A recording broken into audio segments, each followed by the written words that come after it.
This episode of Creepy Kingdom is brought to you by Bat in Your Belfry. Bat in Your Belfry is a collection of original macabre art and art pieces, with many Haunted Mansion and Nightmare Before Christmas inspired prints available. They also have pieces inspired by Harry Potter, The Witch, Edgar Allan Poe, Chernobog, Krampus, and so much more. Check out etsy.com/shop/batinyyourbelfry and use coupon code CREEPY to get 10% off your order. That's etsy.com/shop/batinyyourbelfry. Monster Movie Media presents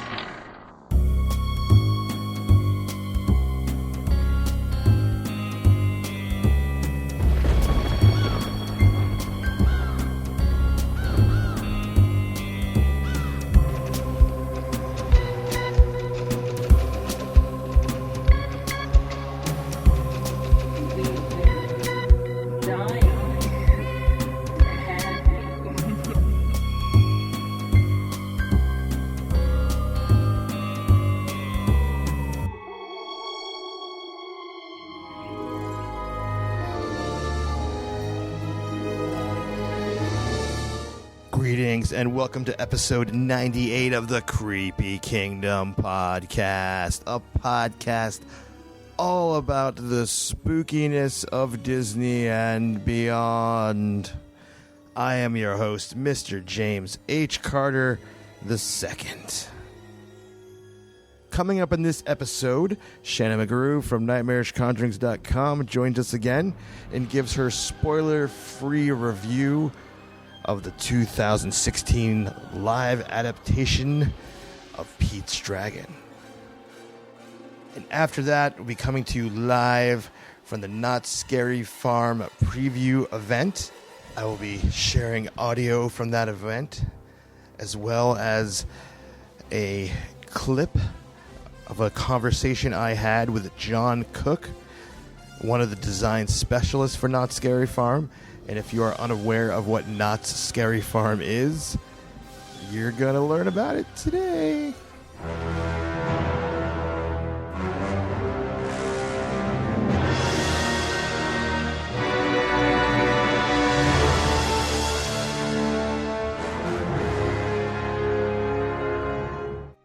I'm here with the owner and editor-in-chief of NightmarishConjurings.com, Miss Shannon McGrew. Hello. Hello.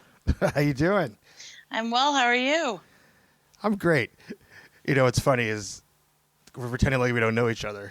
I know. But I asked you to come on Creepy Kingdom to talk a little bit about a film you just saw, but just take a little step back. Why don't you talk a little bit about Nightmarish Conjurings? Sure. It's a horror website. We review all things horror, scary, creepy, whatever you can think of, we'll probably review it. Movies, books, haunted attractions. We're primarily based in California, but we have people all throughout the United States reviewing for us. Oh, right on. And so talk to us a little bit about what your Disney fandom, I guess. Like what you know, what's your take on Disney? I've been a Disney fan ever since I can remember. I grew up going to Disney World with my family. My grandparents lived there, so we went. Well, they didn't live in Disney World. They happened to live in Florida for a period of time. And we would go once or twice a year to visit. So I've been to Disney World probably upwards of 50 times. I've been to, all the parks there. And I grew up just loving it. I wanted to originally be an animator for Disney, but never followed through on that. But I definitely have a soft spot for most Disney things. Most. Not Frozen. Yeah, well, that's pretty divided in the fan community anyways. Frozen's pretty polarizing. Yes. So it's not too shocking that the person that runs the horror website is not a Frozen fan. But we're not going to get into that right now. But you had the opportunity to see the remake of Peach Dragon, and we're going to talk a little bit about it. It's going to be spoiler free. In the future, we'll get into this. I will say, prior to, I mean, I haven't seen it, but I've only seen the trailer. The trailer didn't really look too good to me. I thought the idea of it, I wasn't too excited about. I mean, the original Peach Dragon, I probably haven't seen it since I was a kid, and I remember liking it, but I think I just liked it because there was a cartoon dragon in the real world. I think that's like what I liked about it, and that's all I really remember about it. So when they said they were doing this, I was just like, oh, here comes another one, which I'm not going to harp on. I've harped on that a lot on the show about the live action remakes, but you did see it. And yes, I did. You're going to be helping us out and sharing some of your opinions on the show as well as in the written word. Yes. I went into this film with pretty much the idea that I was going to hate it. I haven't seen the original Pete's Dragon in ages, probably since I was a kid. I thought the trailer looked stupid. I was just not on board at all. Wow. And I just didn't want to go see it. I had the opportunity to go see it with a friend of mine for free. So I was like, well, not many things in this life for free, so I might as well go. And, I was pretty determined to not like it. Oh, so you went into it like negatively. So I went in being like, I'm not going to like this. It's stupid. I'm not going to like it. And, I was completely blown away. It's probably the best Disney movie I've seen all year, if not the best Disney live action film that I've seen. Wow. It really just kind of like, I don't know. I don't know what, I couldn't pinpoint exactly what it was that really made me love the movie so much. I don't know if it was a combination of, this desire to have a puppy, and Pete's Dragon was like a giant puppy. And I was just like, aw. Or like the kid was adorable and the story just like, it was just solid, and everybody that acted in it was solid, and it was just really, it was touching. It was heartwarming. I even cried, and I never cried. What? Like, I was like, The my queen friend of horror cried. Yeah, like my friend handed me a tissue, and I was like, it's okay, I just have the sniffles, and she was like, just take it. But you could hear people crying all throughout the theater. Like, what is going on in this movie? I know, it was so bizarre. And like, I'm not a nature person. I don't care about forests. I mean, I don't really like want to go hiking or anything. So like going into the film, and I was like, oh God, the main chick is a forest person. A forest person. Whatever they're called. Forest dweller. Yeah. I was like, I'm like, they're just trying to like bank off of Jungle Book, because like there's kids and the, right. I want to interject right there actually, because the trailer kind of seems similar to Jungle Book. So and I'll take another step back too. You said that this was the best Disney film you saw all year. So yes. Out of those films, I've seen them with you. Yes. That was Jungle Book. Correct. Zootopia. Correct. Alice Through the Looking Glass. Correct. And I think that's it. I'm not counting Yeah, we haven't Marvel. seen Finding Dory yet. You haven't seen Finding Dory or BFG. Right. I think those are the two other films, if I'm not mistaken, that have come out. So just to be clear on what we're comparing, or what she's comparing it against. Again, I haven't seen it, but yeah. Then when they see the kid coming out of the wild, it's just like, wow, that really is reminiscent of the Jungle Book. So how does it not feel like the Jungle Book when you're watching it? I mean, I wasn't really sold on the Jungle Book either. I was just like, oh my God. Like, you mean before you saw it? Before I saw it. Yeah. Like, I've never been a huge Jungle Book fan. Like, I like the Jungle Cruise, but I've never been like a Jungle Book fan. So when the live action Jungle Book movie came out, I was just like, whatever. And then, I saw it with you, and I was still pretty much like, all right, whatever. Wait, so you weren't impressed with the Jungle Book movie? I thought we were in agreement that was a really good movie. I mean, I probably said it just to like say it. I mean, like what? Come on, nah, you're. No, all right. You're lying. Like, you were really impressed with the Jungle Book movie. I was impressed with the CGI. That was incredible. And I was impressed with the acting of the kid because it was essentially the kid, like, by itself, like, with the CGI and everything. Itself. So I was impressed from a technical standpoint, but I was just like, I don't really care about the Jungle Book. It has nothing, it doesn't do anything for me. It was okay. Like, it wasn't the worst movie I've seen, but I was just like, I was pretty much like, all right, whatever. It was probably a little bit better than I thought it was, but it wasn't like, I wasn't like, oh my God, my life has changed. I'm not saying this life has changed. To me, I thought it was really good. Like it was really solid good. Like wait, not only was it way better than I expected it to be, which really wasn't. I was kind of like, whatever. I thought it was suspenseful.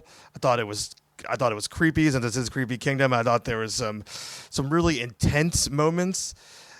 I think that's a good segue into another part we'll have to come back to, is that Pete's Dragon is dark. Really? Because it doesn't look dark at all. Like, not one bit. That's something I want to know.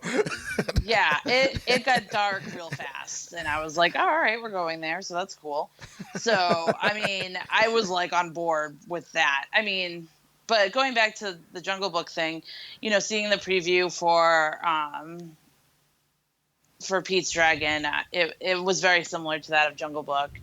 And not really caring about Jungle Book, I just assumed I wouldn't care about Pete's Dragon. And it does have some similarities because, the kid is in the forest with a dragon. Right. But I think the difference is that this just had way more heart. And it was way more, like, I don't want to say believable because there's a dragon, but like. Oh, well, there's talking animals in the Jungle Book. So. Well, yeah, there's talking animals. There was just, and they say it a lot in the movie. They use the word magical, and pretty much talk about the dragon. And I would say the movie is too. There's just something about it that I think really captured the audience. I think it had a lot more depth and a lot more heart, and it dealt with some pretty heavy topics, such as loss, like death, you mean? Yes. Yeah. Very early on in the film, abandonment, loneliness, family divided, selfishness. There was like a lot of things going on in that movie. Wow. Okay. Yeah. And there was a few times where I was like, kids are watching this? Like, oh boy. Like, I don't know if they got it, but like it dealt with some pretty, heavy topics. Well, like I said, I can't really, I can't remember what was in the original one. So I don't remember, maybe it went over my head. I know the last time I saw it was like when I was a kid. And it might have even been in the theater, Steve. Yeah, I kept getting it confused with Puff the Magic Dragon, so I was all over the place. Peach Dragon, Puff the Magic, they both start with P. Yeah, I got it. But it's a lot darker than I think people realize going into it. And, I think for somebody like me who writes about a lot of horror related things, the darker it is, the better. So I was pretty much on board with it from the get-go. Maybe not the get-go, because I was still like in my stubborn stance of like, I'm not going to like this movie. So it probably took me like 20 minutes before I finally realized that it was spectacular. Wow, and that's crazy. I was really surprised to hear your reaction. I know. Because, I mean, but at the same time, I'm not, because it's weird. So the Disney films, those are the ones that we mentioned. Those are the ones that we've all seen. I thought the trailers were horrible for all those movies. Yes. Alice ended up not really being that good, so that delivered on the not not so good trailer, which we did a whole episode on Alice in the Looking Glass, so I don't need to harp on that. But particularly Zootopia and Jungle Book, I thought just was not really that interested in the trailer. And, I probably the same thing, like for both Zootopia and Jungle Book, like within minutes I was on board with the film. Like as it starts, like, oh, okay, here we go. we're like this is awesome, and they delivered. So, and then again, a lot of those, Zootopia didn't really get too dark. It was more of a deeper message. It wasn't really creepy, right? But either way, the trailer just didn't deliver on those things, but at the same time, these movies are super successful. So obviously they're trying to market to people that are not like us or the listeners of the show. Right. and it's working because these are breaking, box office records and just raking in the cash. But they're actually good movies. Yeah, so. I think they're doing this whole thing where they're just not giving anything away and they're just banking on the fact that they're Disney. And I give them credit for that. I mean, it doesn't always pay off, though. It doesn't always pay off. But I think if you don't give anything away and then right out the bat, you're getting like 80-90% on Rotten Tomatoes, people are going to be like, what? Like, it's, I think their tactic is working. I saw Jungle Book. I thought it was better than I expected. I saw Zootopia. I thought it was better than I expected. A little overhyped, but better than I expected. And this one I thought was the best out of all of them. Wow. All right. So, what are your other thoughts about Pete's Dragon? I just think it's just a really great movie. I think, I know a lot of people, myself included, had a problem with the fact that the dragon was fuzzy. Yeah, I've been vocal on that on social media. And I think that in the beginning of the film, I was pretty much the same. I was like, what the heck? Why is this dragon fuzzy? And then, like, I kind of got it, like, because it's like a chameleon. So it changes in its surroundings. So if it's living in the forest with all these lush green trees, it looks like leaves. Is that what you're saying? To me, it kind of like that's what I took away from it. Others may not, but like it was able to change itself into to look like a log. Like, so for me, it was like, all right, you're around grass and you're around leaves and trees and lush greenery. Like, so it didn't bother me. And then it just made me think of a little puppy. So I got over it. A little puppy. You get lost in the story, and that doesn't seem as important anymore. Okay. But that's what I took away from it. I thought that it just was what its surroundings were, and that's what it was. All right. Well, any other thoughts on Pete's Dragon before we get to what of our listeners thought about it? No, I would just urge everyone, if you're on the fence about going or if you're not sure, for somebody like me who watches 99.9% of the time horror films, if I went and I loved it, there's a good chance that, you will probably love it as well. Just make sure you bring Kleenex because... yeah. And you're going to be writing a print review of this film for us? I will be, yes. And when that one will have spoilers, right? Yeah, sure. Whatever. Or not, I don't know. Yeah. Sure. So I know it's hard to talk with spoiler free, but I don't know. You do it all the time with your reviews, right? That's true, yes. To be very careful. Well, right on. Well, I put out there on social media asking what people, if they saw it, whether the movie's creepy or not, what they thought about it. And we got a few responses. So at KFCman13, KFC Man, right on, Cole. It's like, yeah, if anything, Elliot is cute. I saw it a few days ago. So I guess that means it's not creepy. He's cute. You said he was like a puppy, so obviously you agree. Friend of the show, someone who I have the pleasure of running into around Southern California, so at many different Disney events. Rick, Captain Nemo 86, said it was really a great movie. We saw it tonight and loved it. I was skeptical before going in, but it won me over. Oh, shout out to Rick! Yeah.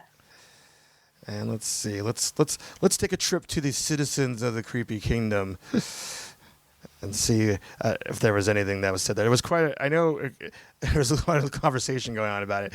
Oh, you know what? That's the other thing I should point out too. There, at this point, I haven't seen the film, but I did go see the exclusive sneak peek that was at Disney California Adventure, which was about 10 minutes or so of the movie, and all I really got out of it was that I can't get past how furry he was. Like, it didn't really impress me at all.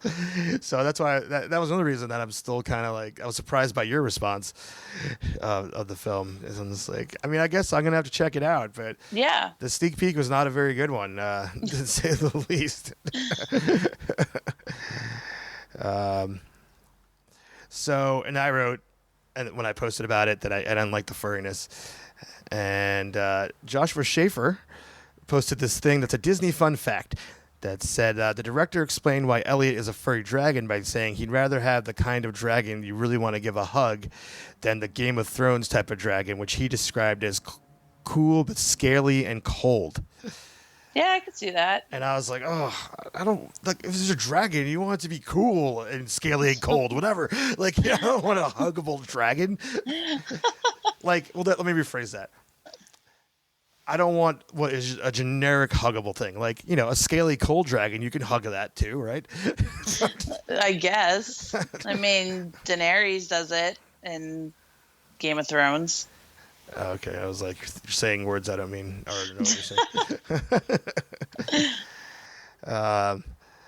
Ryan Grulick, executive producer of the Foolish Mortals documentary, left a comment that said all lives matter. Of course he did. And then I replied with not furries. It sounds about right. Michael Goldtrap, he wrote, Elliot's not the first to posted a picture from the Never-Ending Story. True that. And then I wrote, valid point, but Falcor looks old and wise. Also true. So, but if anyone else has seen it and wants to chime in, you know, definitely reach us on social media, especially if you are a citizen of the Creepy Kingdom. That's our private Facebook group, which you could join by asking for their approval. And if you're not spam or a troll, you'll get in. But yeah, all right, cool. But so, you know, we usually don't like to give like these full spoiler-filled reviews of films, so like way after they come out. Just, you know, so you know, we'll probably do that a little while, probably after it comes out on home video or something like that, and unless we're so inspired to do it sooner, but I don't know. But I guess we all got to go see Pete's Dragon, huh? Yep. Get on it.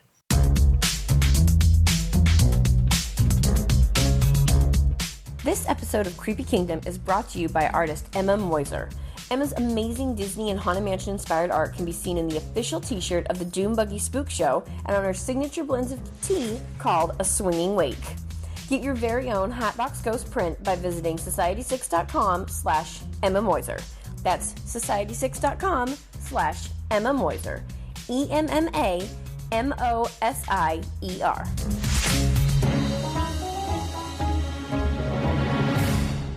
So I'm about to share some audio of a conversation I had with Jon Cooke, one of the design specialists for Knott's Scary Farm.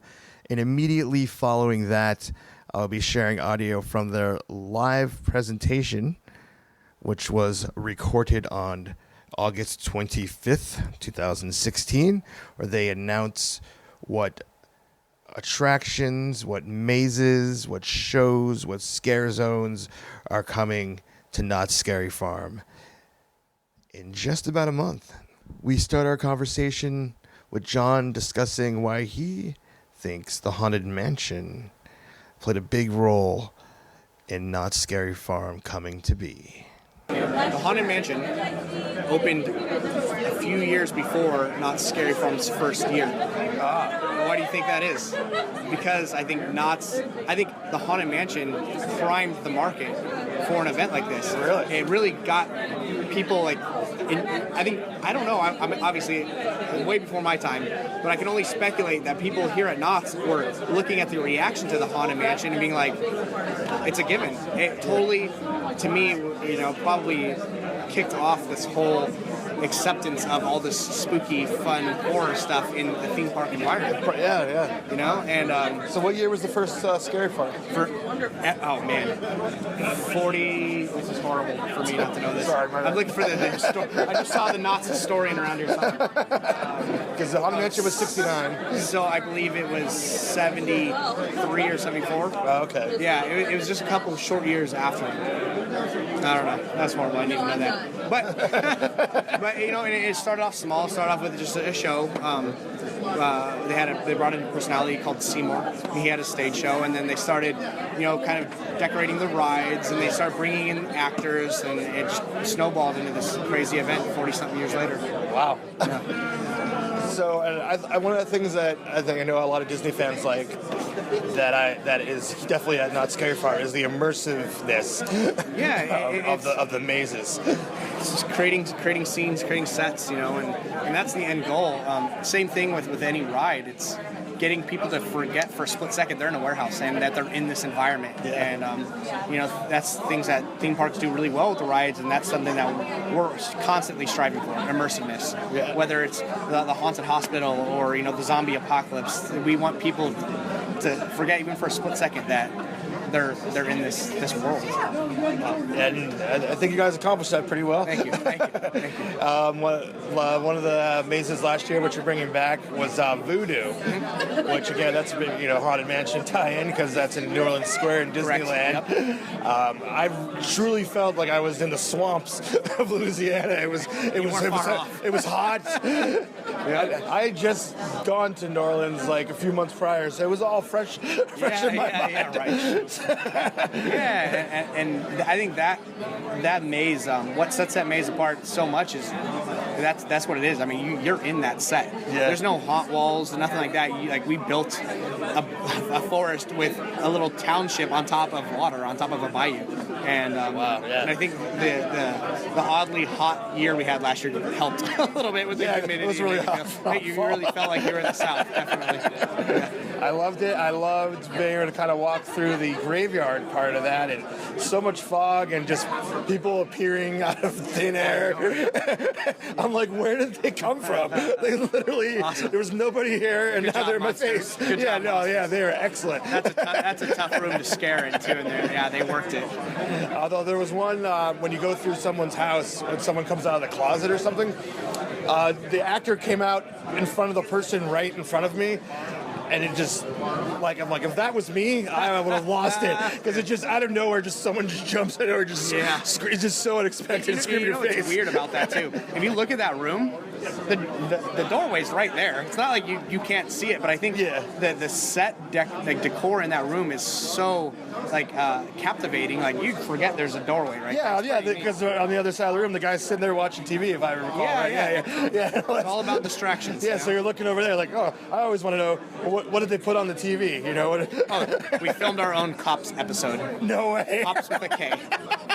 with our security guards. Yep. That's awesome. Yep. Love it.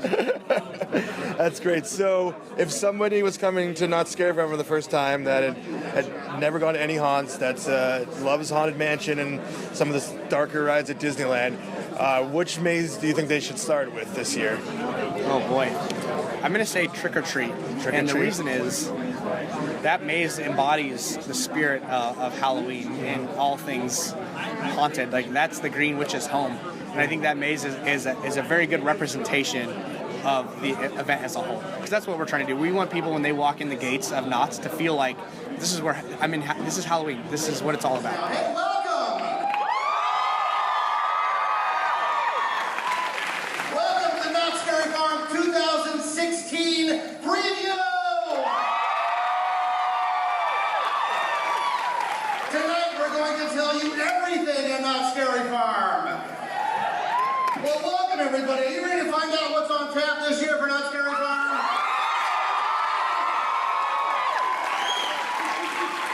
Thank you all for coming out tonight. Is there any better way to spend a Thursday night than talking about Halloween? I am Jeff Tucker. Welcome. We're being streamed live around the globe, so welcome everybody looking and watching and thinking and hoping, and everything is going to be fantastic this year. All right, let me get through my notes here. Your patience is paid off. We're going to tell you everything. I've said that before, right? But I really mean it tonight. All right. No more stay tuned. That's right. All right. So first up, in 2016, we're going to talk about the shows. And our first show, well, she needs no introduction. I'm back. That's right, it's little old me, Elvira, Mistress of the Dark, and I'm back for another spectacular extravaganza. That's right, this year at Not Scary Farm, it'll be me doing my new show, Elvira's Dance Macabre. See you there, and unpleasant dreams.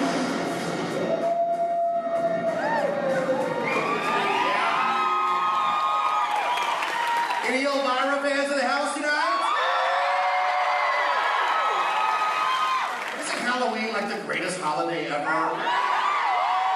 Like when I was a kid, that's all I could dream of was Halloween. And Not Scary Farm has found a way to stretch it. It's no longer one night. It's a whole bunch of nights. We got ourselves a new stage and a new chapter in justice.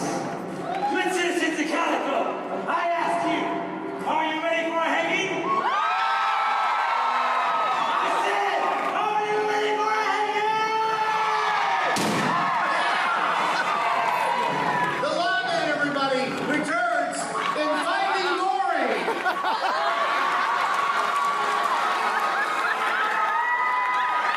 On our brand new Calico Mind stage.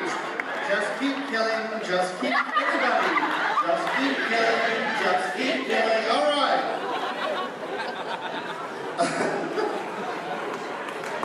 All right. Now we're going to talk about, are you ready? We're hunting again. The Scare Zones of 2016. Let's talk about some of the Scare Zones. The first one up is Fiesta de los Muertos. It's the night where the veil between the living and the dead is the thinnest. More monsters, more scares right in Fiesta Village. Also, Carnival. The Scare Zone, they said, would never happen. It's too big, it's too bright. And the clowns own it. I don't know anybody that walks through there that isn't terrified of the clowns of Carnival. And where Not Scary Farm was born, right here on the streets of Ghost Town.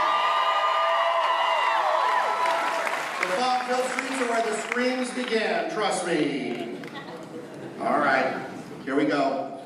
All right, we're going to talk about, you ready for what's returning for 2016? Please welcome the designers of Not Scary Farm, the men behind the madness, Jon Cooke, Daniel Miller, and Gus Brooker. All right, so we're going to talk about returning mazes, and the first one up, if you'll cast your eye right here, they will tell you.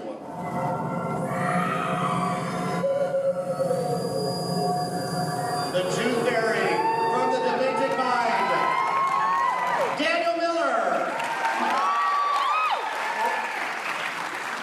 Everyone hates going to the dentist. The bright light in your face, that high-pitched whine, that uncomfortable chair, all those weird people looking into your teeth and tapping. It's just horrible. Also, there's the legend of the Tooth Fairy, which is also creepy. This little thing fluttering outside your window.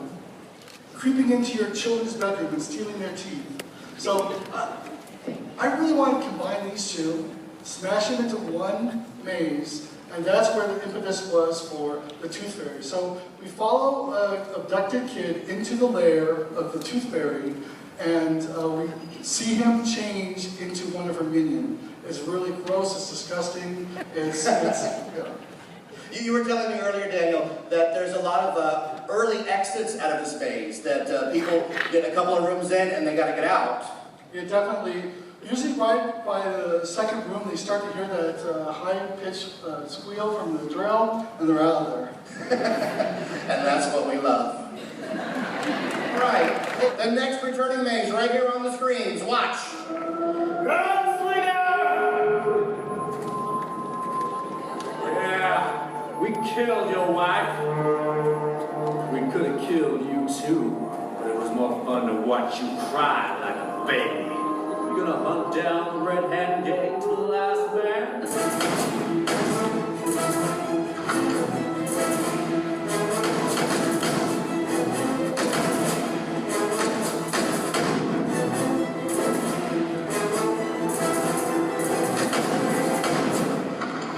Well, I'm all that's left, gunslinger. There's something you don't understand. This is bigger than the Red Hand Gang. There are forces at work here that you will never...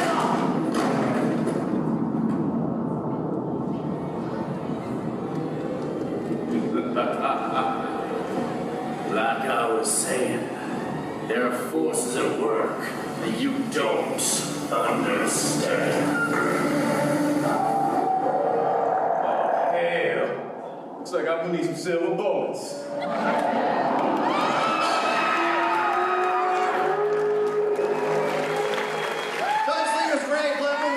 From the mind of Gus Kruger. That's right, kiddies. The gunslinger's back. The baddest gunslinger of the West is back, and he's facing off against a horde of monstrous werewolves, hell-bent on destroying the Old West and everybody in it.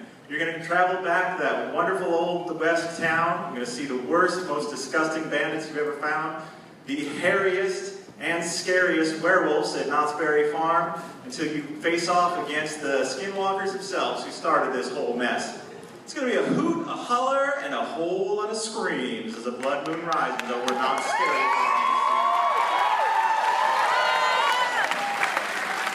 Now, Gus, we were talking earlier, this was an interesting maze because it started out as Gunslinger's Grave, and then you get to add this layer to it. What's it like to take a maze you've already done and then add a layer to it?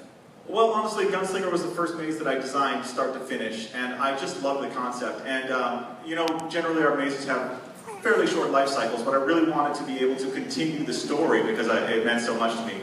So what I did was I took, the first couple of years I wanted to differentiate it from Knott's and have it just despicable, evil people doing horrible things. But then I wanted to take that story and turn it into a more of a Knott's Scary Farm supernatural aspect. And that's when I brought out the werewolves, because we haven't really done werewolves in such a long time in a maze, and I really wanted to do them justice and have a lot of fun with it and, kill a lot of people. That's a good day of work, right? That is a Tuesday. All right. All right, you ready for one more? Watch the screen. Voodoo, Order of the Serpent. Under the guiding hand of the man in the jacket, Jon Cooke, everybody. Since the 1700s, there's been a dark force brewing in the swamps of Louisiana. And at the heart of this darkness, there's a woman, Marie Laveau. And for those who are seeking out Marie Laveau, there's a man, a gatekeeper, who can help you along your journey. But you must be warned, if you go searching for dark magic's going to find you. Yeah. Again, we were talking earlier, this maze is interesting. It has no walls. Yeah, what's interesting, you're not actually walking through a maze, you're more walking through an ecosystem, really. There's no walls in here, it's an actual, swamp that we have. We have the actual water that you're walking over on all the docks. You're walking over water, there's little buildings, and then all the trees and dirt. It's an ecosystem. It's an ecosystem. Think about that when you're walking through Voodoo. And I think, all the leftover snacks left from the monsters, there's actually a thriving ecosystem inside that maze. So we're doing good work. All right. Let's do another one, shall we? Let's take a trip to the end of the street.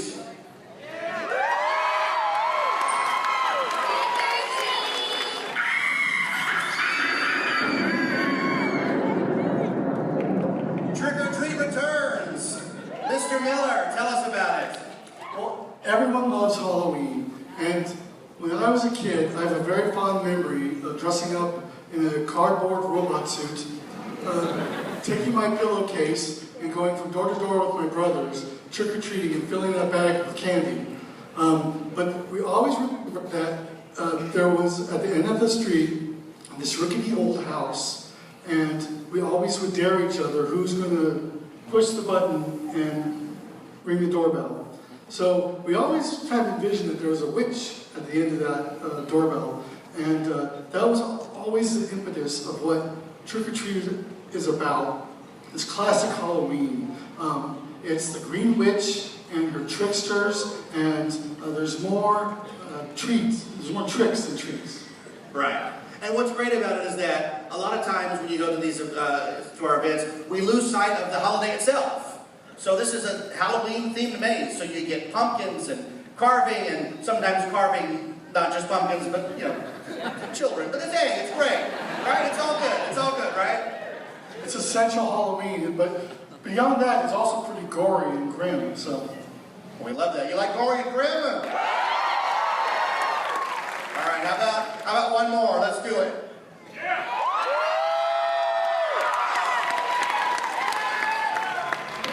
Who's here with us? Show yourself. Use our energy to manifest. Guys, I'm really not feeling good.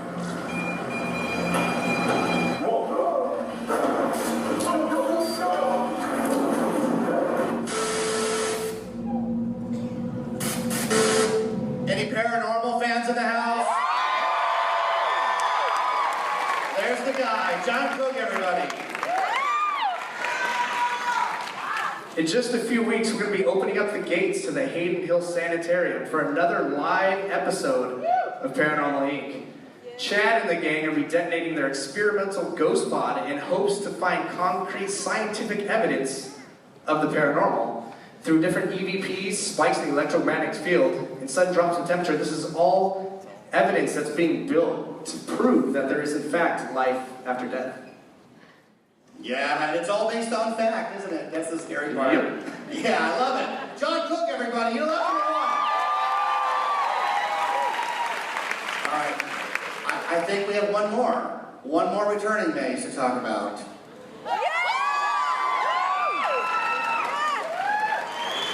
Get a winner of Wendigo's Revenge. We go to Daniel Miller right there in the middle. Well, one thing you guys need to know that tonight, this is an exclusive. So this is the very first time that we've announced that Dead of Winter, Wendigo's Revenge, is a part of our... So... It's a part of the stuff, guys. It's part of the stuff. I took the reins from Gus Kruger last year, and I'm going to take it and put my own spin on it. This year, as you saw in the video, the Queen is dead, and her beasts and minions have ripped her apart. One thing I do want to say is that there's 4 new rooms in this. There's a new facade. It's much gorier and darker than it's ever been. So it's a whole new experience this year.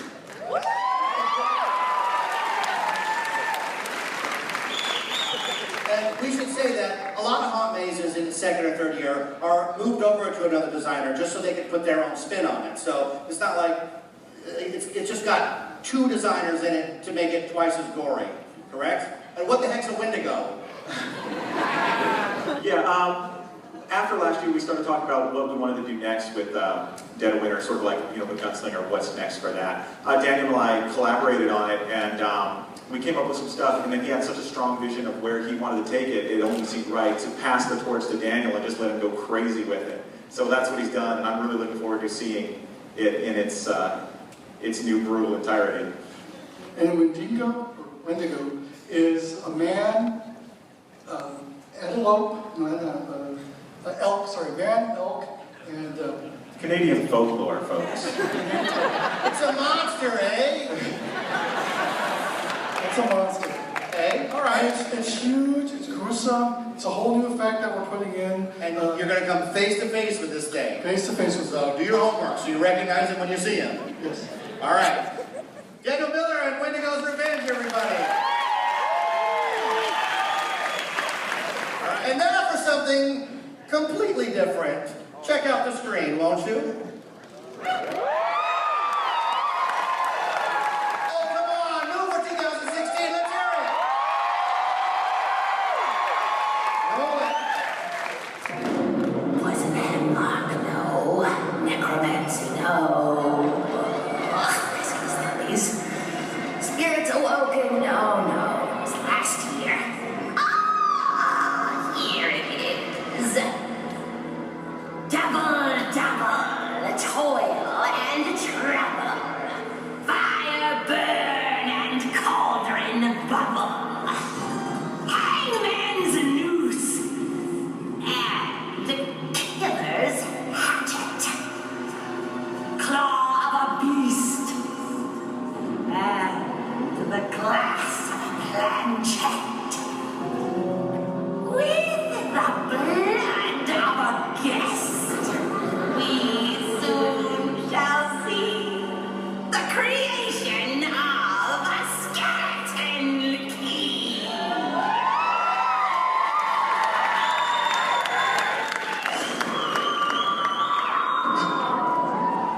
guys remember the skeleton key from last year, right?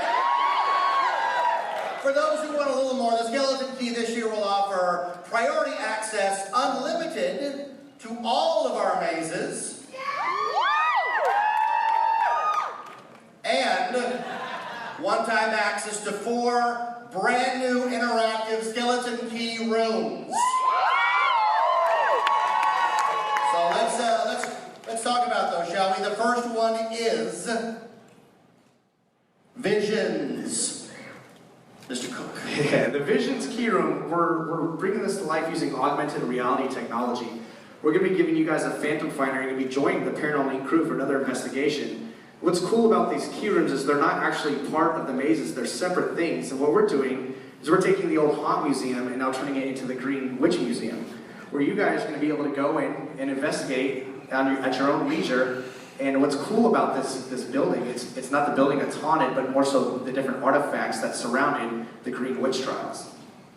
All right, so Visions is the first of 4 key rooms, only available to those key holders. One-time access, and the second key room is Slasher. Mr. Kruger, appropriately named. Thanks, Jeff. So with Slasher, we wanted to take advantage of our advanced show control systems that we have here at Knott's Berry Farm and take our skeleton key pass holders and put you right in the middle of a 1980s-style slasher horror film. So you're going to come, that guy loves it. You're going to come face to face with the Angel Maker Killer, and the only question really is, can you escape, or are you just going to be added to the list of victims? Or like this guy, like, I'll apply for the job, Angel Killer. Yeah, you gotta get a key, sir. All right. The third room out of 4 is Zozo. Tell us about Zozo. Zozo actually spawned from our personal story, and then a friend, shared with me. And she is just terrified of Ouija boards, and we thought it would be really funny to take one and put it under her bed. And then we told her it was under there, and complete mental breakdown ensued after that. And I felt maybe a little bad, but more so just intrigued on why you were so terrified of these spirit boards. So we dug a little bit. She told us that when she was younger, her and a friend were playing with a Ouija board, and the planchette kept going back from Z to O, Z to O. Anything they'd ask, Z to O, Z to O. They didn't think anything of it. They didn't know what it meant. But she started to wake up from these intense, demonic dreams with scratches all over her. And when she Googled what this meant, she was completely petrified of what she found. And I'm not going to share what she found, but if you want to look it up, please do. But if not, you can come sit around the round table. You can find out for yourself if Zozo's just part of our overactive imaginations or if there's something more to it. Show of hands, how many people are Googling Zozo right now? 1, 2, all right. You come back to us, all right? All right, John, that sounds great. And a lot of people really believe in that stuff, so beware. All right. And the last key room, 4 of 4, is Prey. Daniel, you want to tell us about Prey? Farmer Ted and his beasts are hungry for blood. Enter this interactive hay maze that changes. Every 30 seconds, a new beast is released. And it is completely in the dark. The only way you can see is through a special lantern that we give you. And there's a twist. We control the lantern.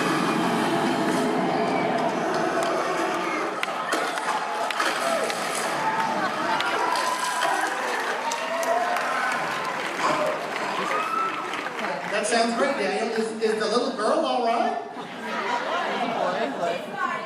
She okay? It's a boy. Torn limb from limb. All right, that's great. All right. Thank goodness the lantern's okay. There you are, John. Yeah, thanks. All right. That's Prey, everybody, in the key rooms.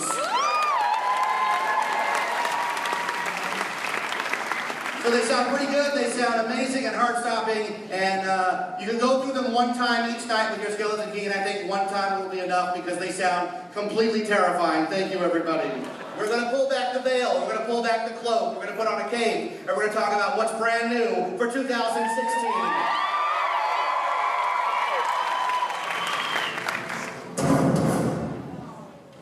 Mission Control, do you copy? The mission has been compromised. I repeat, the mission has been compromised. Send in the recruits.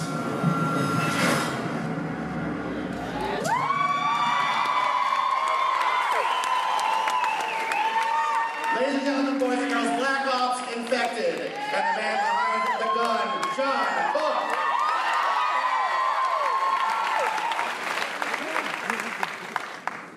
So let me explain why we decided to rebrand Special Ops Infected into the all-new Black Ops Infected. At the end of last year, we were sitting down and thinking about what do we do next with this attraction, where do we go? We felt we had kind of hit our limits in Camp Snoopy. So we decided that we were going to take it out of Camp Snoopy. And we're going to bring it backstage. And two really important and interesting things happened when we made that decision. The first, we have a completely blank slate. We don't have to worry about Camp Snoopy. We don't have to worry about the kids the next morning. We were able to fully build a Knott's caliber set for this. So we built an entire city for you guys to come and run through and live out your zombie warrior dreams.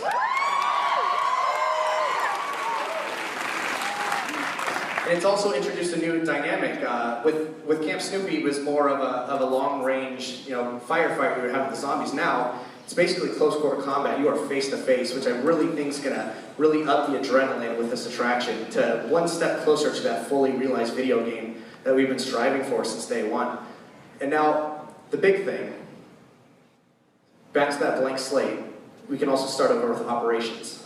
No longer is there a ticketing system for Infected.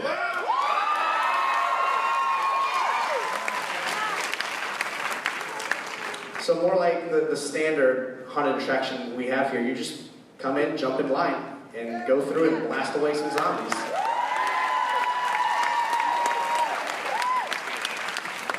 All right, so to reiterate, it's all new, it's brand new, it's backstage, and you just have to get in line for it. And your skeleton key gives you priority access to it. All right, thank you, Jon. Thank you, guys. All right. This is good. Are you ready for this? Yeah! This is brand new, never before revealed. Are you ready for it? They're ready for it. Cue the lights. Wait, what?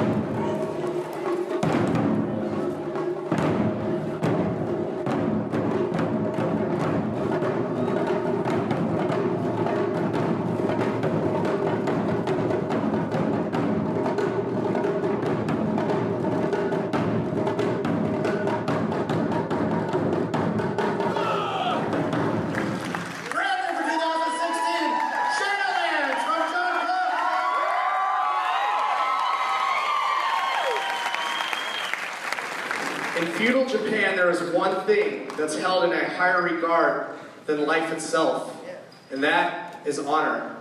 In this maze, we're going to follow the footsteps of a disgraced samurai on his quest to redeem his honor through death. Upon death, his soul is released into the gloomy Shadowlands. Lurking around every corner are different creatures, ghosts, and spirits pulled straight from the pages of Japanese folklore. And now we got to find out. Are we going to be trapped? Or are we going to find what we're looking for? And that is a glorious, glorious death on the battlefield.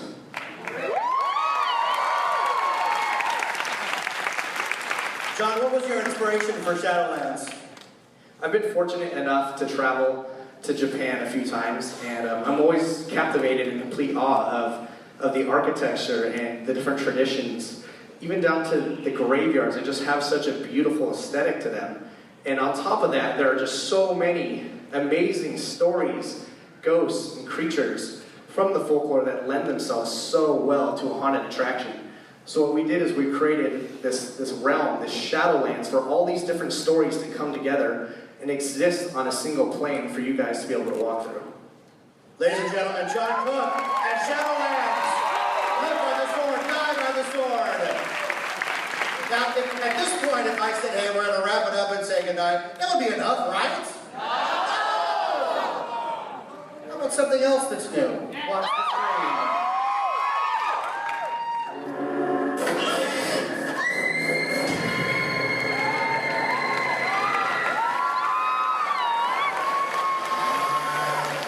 The only thing better than one amazing designer on a maze is two amazing designers on a maze. Gus Kruger and Daniel Miller for the Red Barn. Let me tell you about the Red Barn. The great man's got a blood-soaked barn been sitting on the edge of Calico for the last 150 years. You gotta watch your step when you get a little close though, because if the great man doesn't get you, one of his sadistic sons will, and they'll take you. They love grabbing unwitting travelers and using them for their own sadistic purposes. The Red Barn is an homage to the 1970s grindhouse horror films. It's grisly, it's gross, it's filled with demonic pigs, horrible hillbillies, and chainsaws. One thing's for sure, that video is live. Watch your step, because if you enter the Red Barn, you don't leave.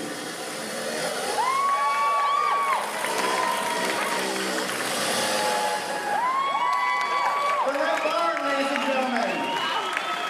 How about one more? You have to really want it. One more. If you've been paying attention, you've realized that Special Ops Infected is now Black Ops Infected, and it's backstage. That leaves the entire front of the park ready and ripe for a brand new scare zone, the Hollow! Journey back into American folklore and discover the Headless Horseman's undead army. Witches, apparitions, and more are lurking in 6 acres of the Hollow!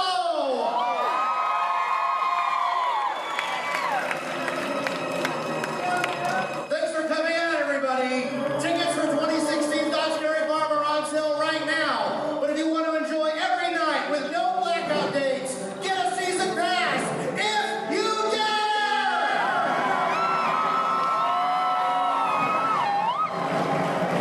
You guys are the best fans in the world. I'm Jon Tucker. Good night, everybody. We'll see you in the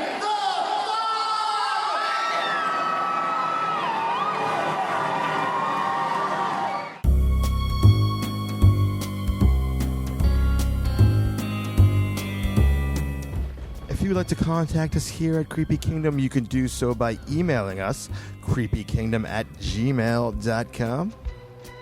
And if you want to check out any of our other shows, Roxy's World, Even James Podcast, and Curvy Cutie Chat, all you need to do is go to monstermoviemedia.com. And for show notes, videos, creepy Disney cosplay, and fan art pics, links to all of our social media, Twitter, Facebook, Instagram, YouTube, Google+, Tumblr, and Pinterest. I heard Google Plus is going away this week. Did you guys hear about that? Just go to creepykingdom.com. And if you are a Facebook user, then consider becoming a citizen of the Creepy Kingdom. That is our private Facebook group. And if you're on Facebook, why not be a part of the group? And lastly, if you want to support us here at Creepy Kingdom, you can do so by becoming a patron at Patreon. That's patreon.com/Creepy Kingdom. Well, we're inching our way to episode 100. Next one is 99. Then 100 comes. And then it's a dawn of a new era of Creepy Kingdom. So until next time.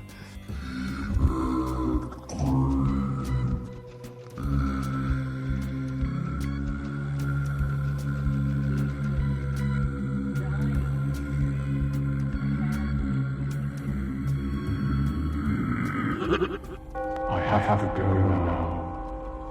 It's midnight. Pleasant dreams.